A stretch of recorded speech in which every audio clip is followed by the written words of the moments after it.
السلام علیکم ورحمۃ اللہ وبرکاتہ۔ نحمدہ ونصلی علی رسولہ الکریم، اما بعد فاعوذ باللہ من الشیطان الرجیم، بسم اللہ الرحمن الرحیم۔ رب اشرح لی صدری ویسر لی امری واحلل عقدۃ من لسانی یفقہوا قولی، رب زدنا علما، الہی آمین۔ عزیز سامعات، آج کا ہمارا ٹاپک ہے منفی رد عمل سے بچیں۔ جب ہم کسی چیز سے پریشان ہوتے ہیں تو ہمارا دماغ خود بخود مختلف منفی سوچوں میں الجھ جاتا ہے۔ اس سے ہماری توانائی ضائع ہوتی ہے اور ہماری زندگی میں تناؤ بڑھ جاتا ہے۔ آپ نے جو بات کہی ہے وہ بہت درست ہے۔ ہر چیز پر رد عمل ظاہر کرنے کی ضرورت نہیں۔ ہر چھوٹی سی بات پر رد عمل ظاہر کرنا ہمارے لیے نقصان دہ ہے اور نقصان دہ ہو سکتا ہے۔ کبھی کبھی ہمیں چاہیے کہ ہم خاموش رہیں اور صورتحال کو سمجھنے کی کوشش کریں۔ سانس لینے کی ضرورت ہوتی ہے۔ جب ہم پریشان ہوتے ہیں تو ہماری سانس تیز ہو جاتی ہے۔ گہری سانس لینے سے ہم اپنے دماغ کو آرام دلا سکتے ہیں اور اپنی توجہ کو موجودہ لمحے پر مرکوز کر سکتے ہیں۔ اسے جانے دو۔ کبھی کبھی کچھ باتیں ہمارے کنٹرول میں نہیں ہوتی، ان باتوں کو جانے دینا ہی بہتر ہے۔ اپنی صحت اور خوشی سب سے اہم ہے، اس لیے ہمیں اپنے لیے وقت نکالنا چاہیے اور اپنا خیال رکھنا چاہیے۔ یہ سب کرنے کے لیے آپ کچھ آسان سے باتیں کر سکتے ہیں۔ اپنا سکون برقرار رکھیں، قدرت سے قریب رہیں۔ قدرتی ماحول میں وقت گزارنے سے آپ کا دماغ پرسکون ہو جائے گا۔ اپنے رب کے قریب رہیں۔ کسی دوست یا رشتہ دار سے بات کریں۔ اپنی بات کسی قریبی شخص سے شیئر کرنے سے آپ کو بہتر محسوس ہوگا۔ کوئی نیا ہنر سیکھنے سے آپ کا دھیان دوسری چیزوں پر جائے گا اور آپ پریشانیوں کو بھول جائیں گے۔ اس لیے کوئی نیا ہنر سیکھیں۔ یاد رکھیں، یہ ایک سیکھنے کا عمل ہے اور اس میں وقت لگتا ہے۔ آپ ہر وقت پرسکون نہیں رہ سکتے، لہٰذا آپ اس پر کام کر سکتے ہیں۔ تو دیکھیں میری بہنوں، یہ دنیا ایک مومن بندے کے لیے قید خانہ ہے اور کافر کے لیے کہ جنت ہے۔ کافر کے لیے کیوں جنت ہے؟ کیونکہ کافر کو دنیا کی ہر چیز مل گئی، بن مانگے مل گئی، اور مومن کے لیے آزمائشیں ہی آزمائشیں ہیں۔ کیوں آزمائشیں ہیں؟ کیونکہ یہ اللہ کی طرف سے مومن کے لیے یہ جو دنیا ہے یہ قید خانہ ہے، اور آخرت جو ہے مومن کے لیے جنت ہوگی اور کافر کے لیے آخرت میں قید ہوگی۔ قدر کریں اپنے جسم کی، اسے صاف ستھرا رکھیں، اسے اذیت نہ دیں، کیونکہ اس کی پوچھ گچھ ہوگی بروز قیامت۔ تو تیار رہیے، اپنے آپ پہ توجہ دیجیے، اپنے آپ کو جو ہے اس پہ توجہ دیں، اپنے آپ کو اللہ کے قریب رکھیں، نمازیں پڑھیں اور اذکار کریں، اپنی زبان کو ذکر سے تر رکھیں۔ تو میری بہنوں، لوگوں کو معاف کریں، پرسکون رہیں، کیونکہ پریشان ہونا، کیونکہ کسی لڑکی کی پوسٹ میں نے پڑھی تھی کہ نکاح سے 1 ماہ پہلے منگنی ٹوٹ گئی، جس پر وہ تو شدید ڈپریشن میں ہے، والدہ اس سے زیادہ بستر پر ہیں، اور وہی خوف کہ لوگ کیا کہیں گے، ہم معاشرے میں کیا منہ دکھائیں گے، اب میرا کیا بنے گا۔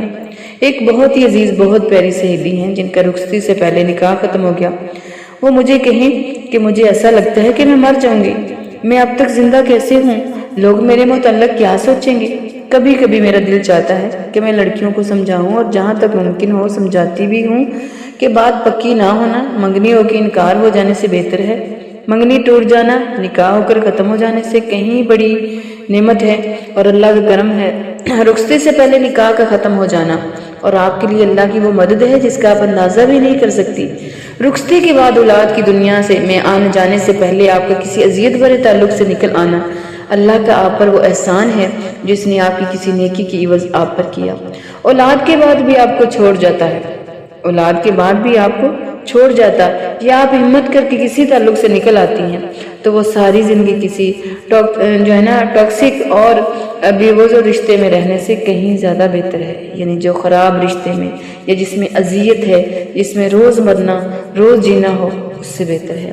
آپ کی زندگی میں اس قسم کی آزمائشیں آتی ہیں تو اس کا پہلا مطلب یہ ہے کہ آپ ڈیر بہادر ہیں جو اللہ نے اس آزمائش کے لیے آپ کو چنا، ورنہ یقین کریں یہ آزمائش بہت بھاری ہے، ہر کسی کے بس کی بات نہیں ہے اسے سہنا۔ اس لیے سب سے پہلے تو خود پر فخر کریں، خود کے ساتھ رہیں، خود کا خیال رکھیں۔ دوسرے نمبر پر اللہ کی رضا میں راضی رہنا سیکھ جائیں۔ خود کو کسی دن فرصت سے اکیلے بیٹھ کر سمجھائیں کہ اللہ نے قسمت ہی ایسے ڈیزائن کی تھی، ہم کہیں بھی ہوتے ہمارے نصیب کا یہ لکھا ہم تک پہنچنا ہی تھا۔ ہماری منگنی، نکاح، شادی، اتنے سالوں کا تعلق شاید اتنے ماہ و سال پر ہی محیط تھا، اس کے بعد اللہ نے اس انسان سے ہمیں دور کرنا ہی تھا۔ کبھی سوچا ہے اللہ ایسے بیٹھے بیٹھے آپ سے منسوب شخص کو آپ سے الگ کیسے کر دے گا؟ کیوں، کیا ہوگا؟ اس نے ایسا بھی کیا نظر آیا ہوگا؟ 70 ماؤں سے بڑھ کے چاہنے والے رب کو اس تعلق میں اس نے ہمارے کندھوں پہ اتنا بھاری بوجھ لاد دیا، لیکن یہ منظور نہ کیا کہ اس تعلق کا کوئی شر ہم تک پہنچے۔ ہمارا اصل مسئلہ پتہ کیا ہے؟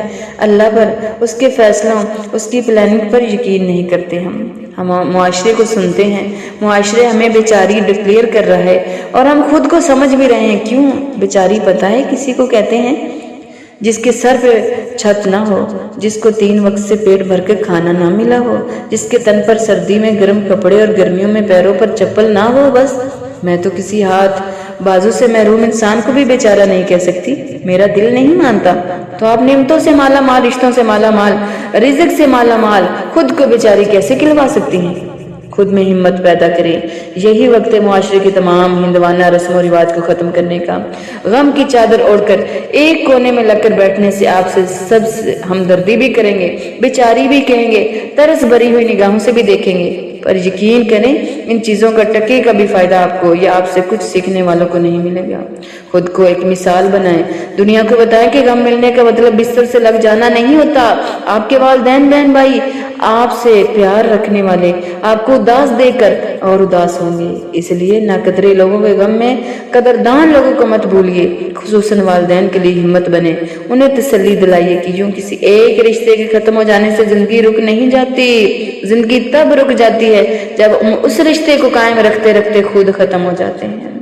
پچھلے دنوں کسی ایسے ہی ایک انباکس آنے والی لڑکی کو سمجھایا تھا کہ کوئی چھوڑ جائے تو خود کو ایسا نہیں بنانا چاہیے کہ چھوڑنے والے کا شکر منائیں کہ آپ کی حالت سے لطف لے، بلکہ خود کو تراش کر ایک ایسا ہیرا بنانا چاہیے کہ چھوڑنے والا دن میں 10 بار آپ کو چھوڑ دینے پہ پچھتائے۔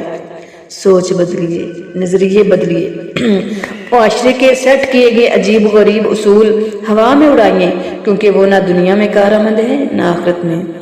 اللہ تعالی ہم سب کا حامی و ناصر ہو، اللہ تعالی ہم سب کی پریشانیوں کو دور فرمائے، اللہ تعالی ہمیں اپنی رضا پہ راضی رہنے کی توفیق عطا فرمائے۔